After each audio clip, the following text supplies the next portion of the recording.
Yeah. Hey everyone, happy Friday. I wanted to show you guys the progress at the 8-unit building. Just to give you a little update or reminder about this particular property. Hey there, my game is mental. Hey there, Pill Method, Niche, Big Bots, thanks for joining us live. So this particular property was a de-stress property. I say de-emphasizing the de-stress. It was actually at the point where this could have been a dilapidated building on the list to be completely torn down. So you have to be careful when you're buying distressed properties to make sure that that is something that you're aware of while you're taking the time to renovate and rebuild. Some dilapidated properties may be listed on the city's list to actually be completely torn down because it can be unsafe for them to be there. Several reasons. So this is a complete gut job, meaning we renovated soups to nuts. I mean, it had knob and tube in it, electric. The progress though has been amazing. So this is actually our third contracting team that we had on this project. The first one, you guys are in for a crazy story. Our contractor actually passed away. The second one, they were good, but they had a hard time working with a property that was distressed. And here we are now with our final crew that is on their way to finishing this property. So I'm going to turn the camera around. This is a 8-unit property. I'm in one of the bedrooms, so you can see flooring in, still waiting.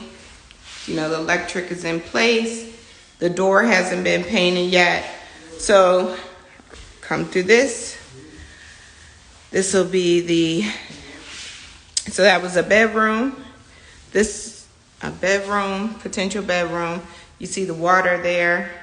We had a really bad rainstorm come in, which is really important to check your properties when it rains. This will be the living area as well as a kitchen will be installed in here. And here is the bathroom. I really like this bathroom. So it's a nook there for a toilet. But I don't know if you can really see the craftsmanship on this bathroom without additional lighting. So that is apartment number 1. So here is like the shared entry space. Come up the staircase. And now we're going to go into apartment 2.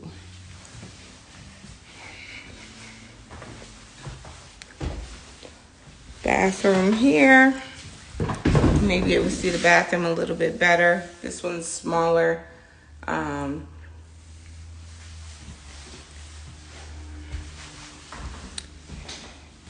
The kitchenette will be there. And then here is the bedroom. Much bigger space for this bedroom. Yes, 8 units. This is my retirement plan.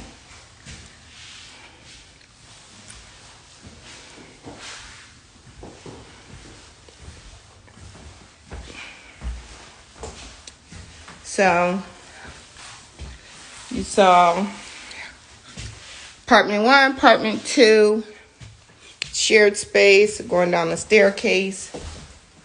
Not quite as much light down here.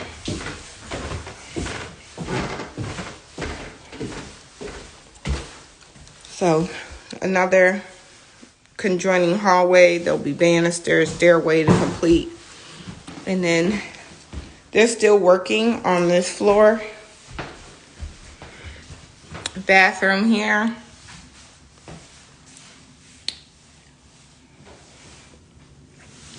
And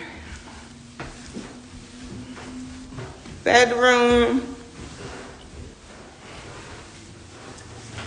Sneak peek over there.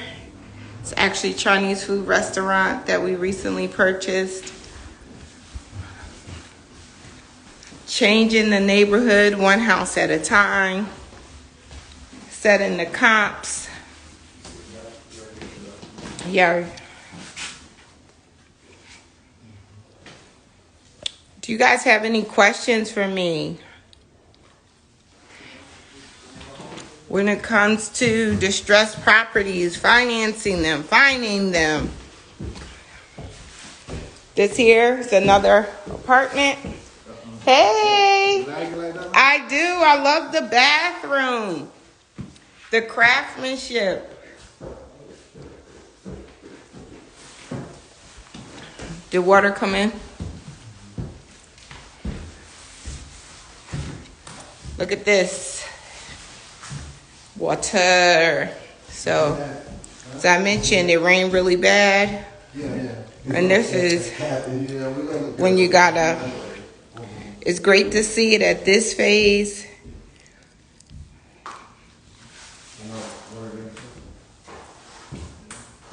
But these are things that don't worry me.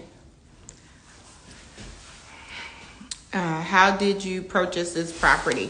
So this property, as I mentioned, is distressed with a capital D. So it actually was not at the place initially where I could obtain bank financing.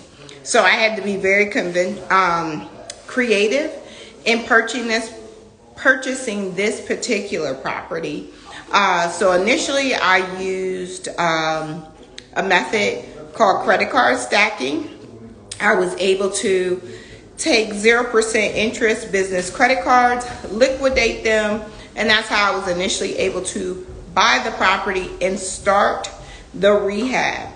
Getting rid of some things that would really bring the lender concerns. I had to make sure that the property was no longer going to be torn down or demolished.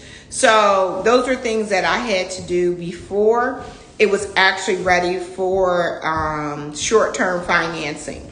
So after that, we got it to a point where it would be, I would say, more like a bank-approved property for financing, where you could use a hard money loan, a fix and flip product. But for this property, as I mentioned, this is going to be my retirement plan. So this is going to be a fix and hold. So I am with a short-term lender who is a private money lender presently. Once I got it to that place, and now we have a full scope of work done. It's set up on draws. So as different phases of the work get done, then the bank will reimburse me for what I paid the contractors. So that's how it works. So great question. Thanks. All right. So this apartment, this is a bedroom, living space, bathroom. So I think I just took you through four. This is 4 that we just went through. Any questions? I'm walking you guys through the progress on the 8-unit building.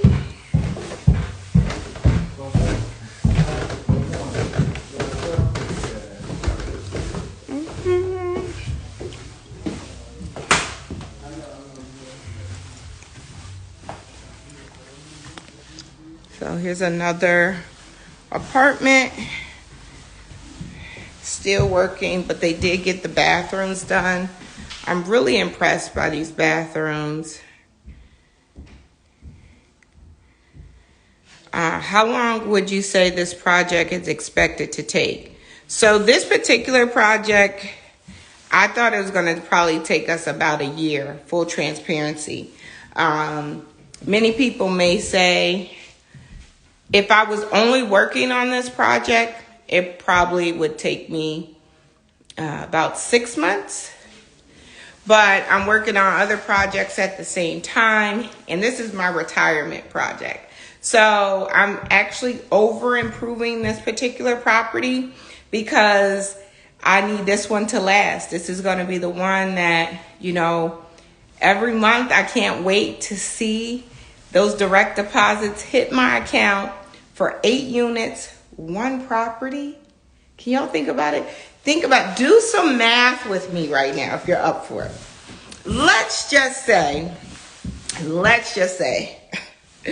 I choose to set the rent at $750 for a 1-bedroom apartment. And we all know $750 is probably not where it's going to be. It's probably going to be much higher than that. But I'm just saying on the safe side, if somebody can do some math, $750 times 8 units. If you don't mind putting in the comments, how much money is that? And I'll wait. The question I asked is that somebody could do the math on how much $750 is times 8 units.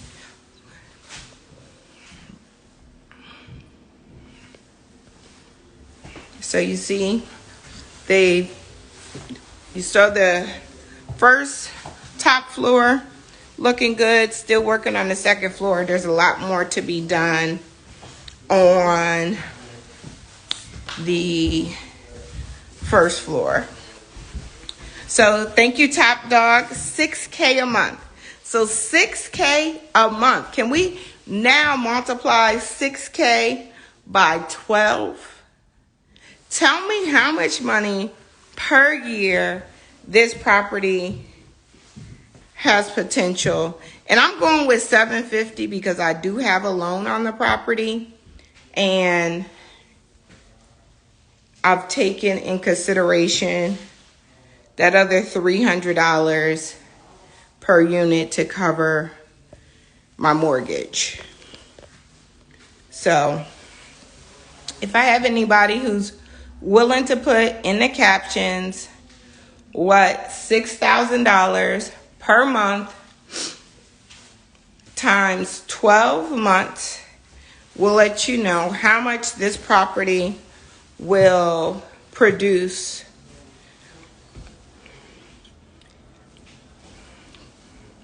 All right, my game is mental. $72,000. How many of you can say that's a good income from one property?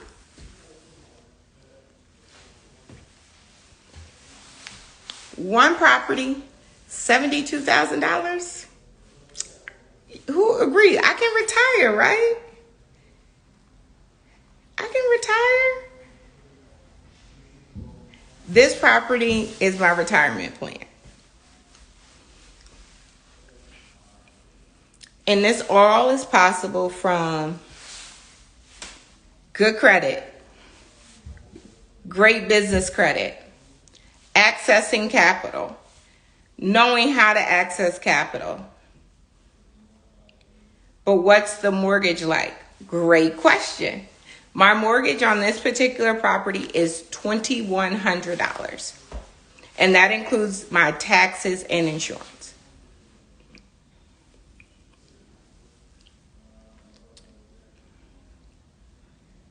And I use $750 per unit, where fair market rent is actually $1,100 per unit. But if you know me, I'm on the conservative side. So that's where I came up with the $72,000. So I'm actually looking to gross more than that. If anybody wants to do the math, $1,100 times 8 units, 1-bedroom apartments. These are not studios, these are full apartments. And my mortgage payment is $2,100. This is what Life by Design Real Estate has created. Honestly, I don't know what the AVR is, the after repair value. Like I mentioned, I've over improved this property. So this property is more about the cash flow than the actual AVR. But I'm going to say probably in this area, it might only be about 200,000, 218 most. This is in the hood. This is not, but this hood, they pay that rent. The Section 8 rent goes for about $1,300. So, you know, if I do VA or government assistance, you know, these are all numbers that can create a higher rent. You know, if I can choose at another time, because this is commercial real estate, if I want to suit it differently, maybe open a wall, create a 2-bedroom, you know, to get a higher rent. These are all options when it comes to cash flow in real estate. But no, this is not a, you know, $1 million property. This is a distressed property in the hood. And I have the time. So I'm not going to say that this would be a project for everybody. This is a project I have time for. You know, I'm not blowing any budgets. I've already done the math based on this project taking me up to a year. Again, most of our projects only take about 6 months. If I was fixing and flipping, I probably would try to get it down to 4 to 6 months to try to make sure that I'm flipping in the same market. Since this can be what's known as a declining market, the values of properties are going down. You know, maybe pre-COVID, this property would have been worth a lot more. But for me, this is about the cash flow. I want the cash flow. That is what I'm in it for. I am a fix and hold this property. I'm looking to cash flow and retire. And then I can just really take my time and pour more, mentor others, connect them to really let them know that anybody could do this. I was a single mom, living in the hood, bought my first property. I started one house at a time. That's what's up. Building, you know, all of these things are options when it comes to real estate. You know, I get to write things off, right? So the cost of the rehab, these are all tax deductible items that I'm going to be able to write off. So this here is a win for me when it comes to this property. Are there many distressed properties? How did you decide on this property? I believe there's a lot of distressed properties. The word, you know, a lot of the city council people use or blight, you know, those properties that are boarded up, they've been sitting vacant.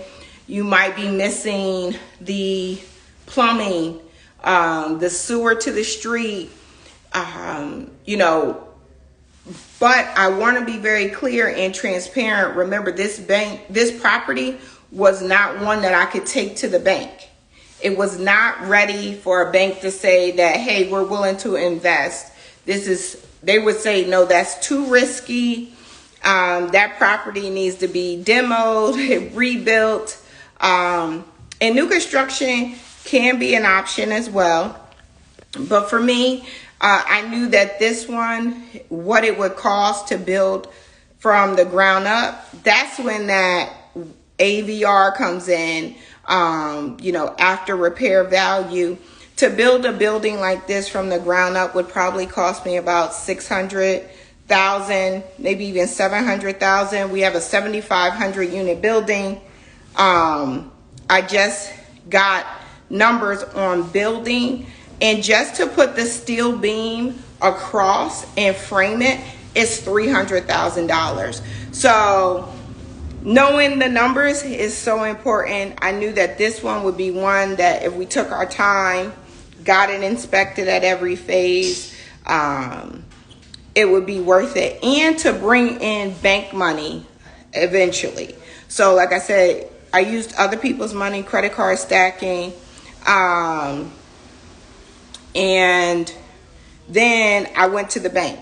When you bring in the bank money, for me, that kind of eliminates some of the risk because the bank doesn't want to lose either. So it now creates a win-win situation where somebody else is working and advocating, right? They're staying on my contractors just as much as I am. They're not paying my contractors a draw unless things get done to meet their guidelines. So that's when I was like, this property made sense for me at a distressed, rebuilding a distressed property opposed to knocking down and building from the ground up.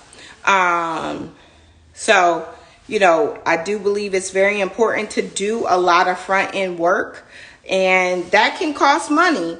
You know, they're known as soft costs. These are costs that you can put out at first and you might not get anything back. You might lose them. You know, the cost of having an appraisal done, the cost of having a contractor do a scope of work, or having a HUD consultant come out and really look through the project to make sure that what the contractor wrote is actually enough money to cover what they plan on doing.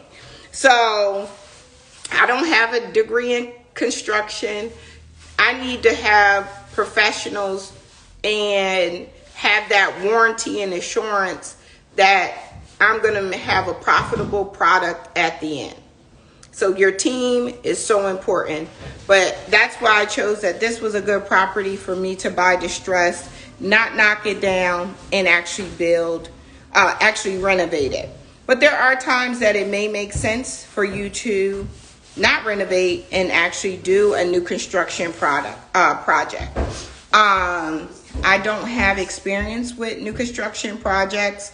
Often what we've done is we just bring in a custom builder and then we do what's known as a one-time close when that has happened. Do you guys have any other questions?